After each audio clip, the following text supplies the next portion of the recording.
Gusto mo bang matuto kung paano gumawa ng portable lights? Panoorin mo to. Kung gusto mong matuto, ay gagawin ko po ito para sa inyo. Ito, umaabot na ng ilang oras. Tignan natin yung cellphone natin. Kanina, sinubukan ko ito ng alas 7 ng umaga. Ngayon, 10:40 na, ay umiilaw pa rin ng maliwanag. So, ibig sabihin, mahigit 3 oras na or kulang ng 4 na oras. Napakatibay po, napakatagal malobat dahil isa lang ang battery gamit natin. Okay, ito po kasi ay 6 ampere hour. Meron po siyang 3.2 volts. Okay, so sabi ng iba, bakit hindi ko ibenta? Bakit daw tinuturo ko? Bakit daw hindi ko nalang gawing hanap buhay? Tama po kayo. Pero gusto ko talaga may share yung konti na nalaman ko para may idea po kayo. Hindi po katulad ng iba na tawag doon, nagdadamot. Hindi. So yan po, no? Okay, so gagawin na po natin. Bago yun, ipapakita ko sa inyo nasa nga ba nabibili. Ito po yung tinatawag na 32650 LiPo4 battery. Ito, 32650 LiPo4 battery, 3.2 volts. Ayan, 6 ampere hour po yan. Pwede mong screenshot. At ito naman yung bulb natin na 3.7 volts, 5 watts. Kaya napaliwanag po niya. At hindi lang yan, no? Matagal malobat. Ito po yung ating battery. At ito yung ating Type-C na cellphone charger. Okay? Or USB port Type-C. Okay, so ibig sabihin po, Type-C, ito yung cellphone charger mo, i-plug mo lang dito, kakarga na yan yung ating battery. At yung panguli, ito naman, yung ating BMS. Ang tawag dito ay charging board, battery short protection. Ayan, no? So napaka-safe po nito. Paano nga ba gamitin? Ito po ay meron 4 na wire. Okay, talagang tinuturo ko po lahat para po sa inyo. Ito po, 4 na wire, no? Ito yung ating B negative. So battery po yan, diretso. Tapos, ito naman po yung ating B positive. Okay, sa battery ulit yan, pupunta sa B positive. Tapos, ito yung ating power. So, power natin, negative. Ito, yung power negative at power positive. Okay? So, bali, ito po yun. Yung power natin ay diretso po dito sa ating USB Type-C. Yung power natin. Ayan, Type-C po yan. So, yung positive negative ay pupunta po dito. Pupunta po sa power. Yung positive negative. Ayan, yung positive ng power pupunta po dito. Okay, tapos yung negative ng power ay pupunta po dito. Yan. Tapos ito naman yung ating B positive at B negative pupunta po yan sa ating battery. Okay, gawin na natin para may idea po kayo. Okay? So, unang step gagawin natin, yung ating power. So, ito yung board natin. No? Ginawa ko na siya, ininan ko na para mabilis po tayo. Ito yung negative, ito yung positive. Okay, sa battery po ito, diretso. I-connect natin. Tapos, inangin natin yung battery. No? So, negative, asan ba yung negative? Ito. So, lahat po ng walang papel, negative po yan. Ito, yung may papel na yan, positive po yan. Okay? So, negative, dito. Tapos, kapag natapos na, inangan natin. Para hindi siya magkaroon ng loss connection. Ito, negative. Okay? So, turuan ko po kayo kung paano yung pag-inang ng battery, no? Para matibay. Ayan. So, inangin na natin yan. Ang pag-inang natin ay 60 watts. Tapos yung lead natin ay Ichiban, no? Ito yung ating lead. Gamit ka ng 60 watts, no? Para kapit na kapit talaga. Okay, so ito na, inangin na natin. Pero kung may tornilyo to, kahit wag mo nang inangin. Ayan, no? Kapit na kapit talaga. Okay, konti pa.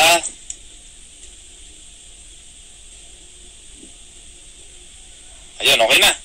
O tapos, sunod natin nilalagay yung ating positive. So, ito yung positive natin. Nilalagay ko dito. Habaan natin ng konti. Tapos, sa positive dito. Oh, walang kahirap-hirap, mga ka-repairman, no?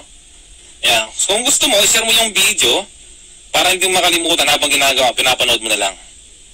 Okay, yung iba kasi sa atin, nahanap yung video natin, no? Kung kailan na wala na or matagal na i-vlog. Okay, tapos inangin natin. Pero kung meron kang tornilyo, kahit huwag mo nang inangin. Iniinang ko po siya kasi wala po siyang screw kasama. Ayan po, napakatagal malobat, mag-4 na oras na. Umiilaw pa rin. No? So talagang pinapalobat ko po yan para ma-estimate kung ano din yung eksaktong oras ng kanyang pagkakalobat, no? So update ko po kayo, mga repairman, no?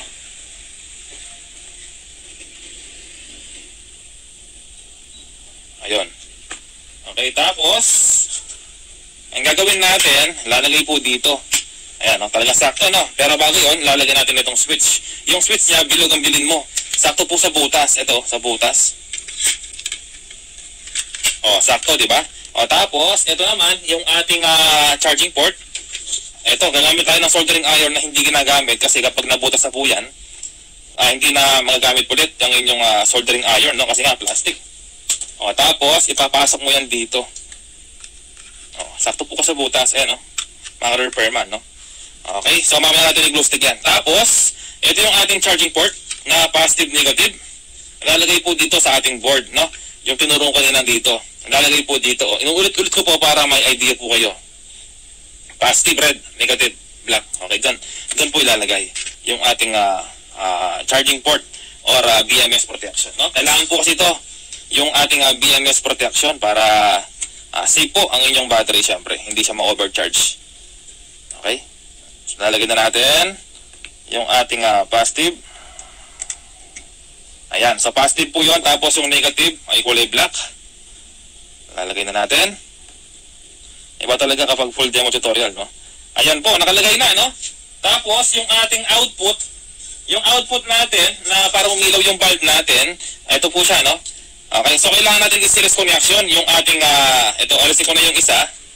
Pero yung positive po natin ng ilaw, ito, yung kulay red, no? Paano ko nalaman na positive? So ito po yung tornilyo, no? Ayun, so ito po yung positive niya, yung gitna. Yung negative naman po, yung ground, ito siya, yung kabila. Okay, so positive natin, ito. Negative, ito. Kapag baliktad, hindi po siya iilaw, no? Pero hindi masisira. Okay, so positive po natin, ito po siya, no? Okay, so ilalagay na po yung negative sa ating switch, no? Kahit magkabaliktad yung ating switch, walang problema. Positive ito. Okay, so ikukunya ko na siya dito. Okay, nalas ko na yung isang wire niya para walang dugtungan na electrical tape. Mga repairman, no? Pwede mong gawing hanap buhay ito, negosyo. Tingnan mo, 4 na oras na, gumagana pa rin, no? Yung ating ilaw. Napakatagal malaubat. Ayan, no? Ito pong mangyayari yan. Ito yung negative natin. Ito yung positive. Okay, dumaan sa switch. Ngayon, yung negative na to, galing sa switch at positive galing sa ilaw, ilalagay natin dito. Itiretso na sa ating power. Ito po, yung ating power. Diyan mo siya i-connect. Okay, ulitin ko lang. Dito po i-connect yung ilaw, yung positive na power at negative na power. Okay, yung battery po ay separated. So, separate yung battery, positive at negative na battery. Yun lang yung battery niya. Huwag ka maglalagay ng power, yung ilaw. Mali. Lalagay mo yung ilaw dito, yung power positive at power negative. Okay? So, lalagay natin. Ito yung ating USB. Ito, type C. Hindi na ako mag-iilang doon kasi malayo. No? Mag-iilang na ako. Ay, dyan na kukuha dito sa power positive. Ganyan lang mga repairman. Napakadali, no? Magbabalat ako dito. Tapos, ikukunik ko yung positive kasi positive yan. Ginawa ko po ito, full demo tutorial, no? Yung kaninang pinakita kong picture sa inyo, na-order po sa online, no? Pwede yung screenshot. Tapos, i-search nyo po, no? Sa camera. Meron po kasing camera ng search yung mga online. So, gamitin nyo po yun, okay? Tapos, electrical tape natin. Diba, mga repairman? Tapos, negative. Ito po yung negative, diba? Yung kulay black. Lalagyan naman po dito yung kabila sa charging port. Mamaya tayo mag-glue stick kapag tapos na lahat ng connection. Glue stick natin yung charging port, ito, tsaka yung ating switch, at tsaka yung ating battery. So, lahat po, i-glue stick natin. Okay? Yung hindi lang natin i-glue stick, yung ating ilaw. Pag napundi, palitan mo. Pero matagal po yan bago mapundi. Yan lang, Tapos, i-glue stick natin.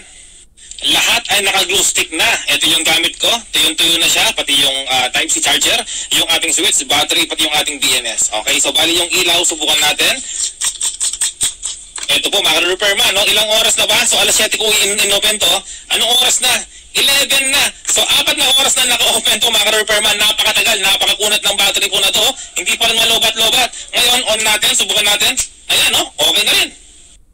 Gusto mo bang matuto kung paano gumawa ng portable lights? Panoorin mo to. Kung gusto mong matuto, ay gagawin ko po ito para sa inyo. Ito, umaabot na ng ilang oras. Tignan natin yung cellphone natin. Kanina, sinubukan ko ito ng alas 7 ng umaga. Ngayon, 10:40 na, ay umiilaw pa rin ng maliwanag. So, ibig sabihin, mahigit 3 oras na or kulang ng 4 na oras. Napakatibay po, napakatagal malaubat dahil isa lang ang battery gamit natin. Okay, ito po kasi ay 6 ampere hour. Meron po siyang 3.2 volts. Okay, so sabi ng iba, bakit hindi ko ibenta? Bakit daw tinuturo ko? Bakit daw hindi ko na lang gawing hanap buhay? Tama po kayo. Pero gusto ko talaga may share yung konti na nalaman ko para may idea po kayo. Hindi po katulad ng iba na tawag doon, nagdadamot. Hindi. So yun po, no? Okay, so gagawin na po natin. Bago yun, ipapakita ko sa inyo nasaan nga ba nabibili. Ito po yung tinatawag na 32650 LiPo4 battery. Ito, 32650 LiPo4 battery, 3.2 volts. Ayan, 6 ampere hour po yan. Pwede mong screenshot. At ito naman yung bulb natin na 3.7 volts, 5 watts. Kaya napaliwanag po niya. At hindi lang yan, no? Matagal malobat. Ito po yung ating battery. At ito yung ating Type-C na cellphone charger. Okay, or USB port Type-C. Okay, so ibig sabihin po, Type-C, ito yung cellphone charger mo, i-plug mo lang dito, kakarga na yan yung ating battery. At yung panguli, ito naman, yung ating BMS. Ang tawag dito ay charging board, battery short protection. Ayan, no? So napaka-safe po nito. Paano nga ba gamitin? Ito po ay meron 4 na wire. Okay, talagang tinuturo ko po lahat para po sa inyo. Ito po, 4 na wire, no? Ito yung ating B negative. So battery po yan, diretso. Tapos, ito naman po yung ating B positive. Okay, sa battery ulit yan, pupunta sa B positive. Tapos, ito yung ating power. So, power natin, negative. Ito, yung power negative at power positive. Okay? So, bali, ito po yun. Yung power natin ay diretso po dito sa ating USB Type-C. Yung power natin. Ayan, Type-C po yan. So, yung positive negative ay pupunta po dito. Pupunta po sa power. Yung positive negative. Ayan, yung positive ng power pupunta po dito. Okay, tapos yung negative ng power ay pupunta po dito. Yan. Tapos ito naman yung ating B positive at B negative pupunta po yan sa ating battery. Okay, gawin na natin para may idea po kayo. Okay? So, unang step gagawin natin, yung ating power. So, ito yung board natin. No? Ginawa ko na siya, ininan ko na para mabilis po tayo. Ito yung negative, ito yung positive. Okay, sa battery po ito, diretso. I-connect natin. Tapos, inangin natin yung battery. No? So, negative, asan ba yung negative? Ito. So, lahat po ng walang papel, negative po yan. Ito, yung may papel na yan, positive po yan. Okay? So, negative, dito. Tapos, kapag natapos na, inangan natin. Para hindi siya magkaroon ng loss connection. Ito, negative. Okay? So, turuan ko po kayo kung paano yung pag-inang ng battery, no? Para matibay. Ayan. So, inangin na natin yan. Ang pag-inang natin ay 60 watts. Tapos yung lead natin ay Ichiban, no? Ito yung ating lead. Gamit ko ng 60 watts, no? Para kapit na kapit talaga. Okay, so ito na, inangin na natin. Pero kung may tornilyo to, kahit wag mo nang inangin. Ayan, no? Kapit na kapit talaga. Okay, konti pa.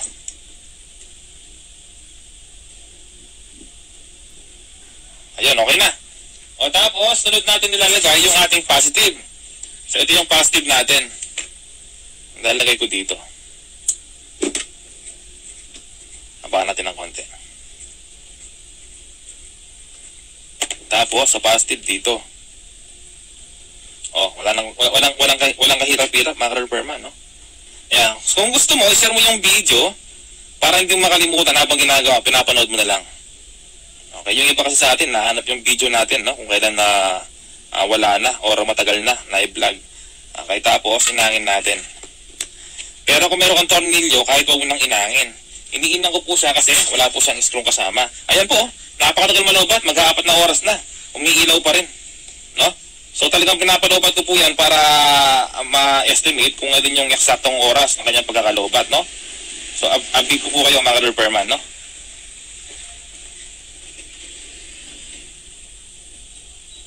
Ayun. Okay, tapos ang gagawin natin, lalagay po dito.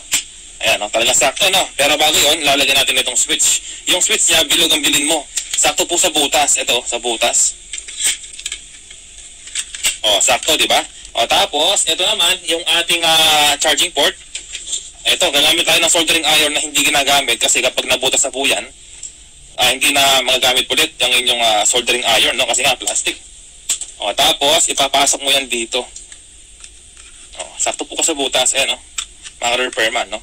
Okay, so mamaya natin i-glue stick yan. Tapos, ito yung ating charging port na positive, negative. Lalagay po dito sa ating board, no? Yung tinuro ko kanina dito. Lalagay po dito.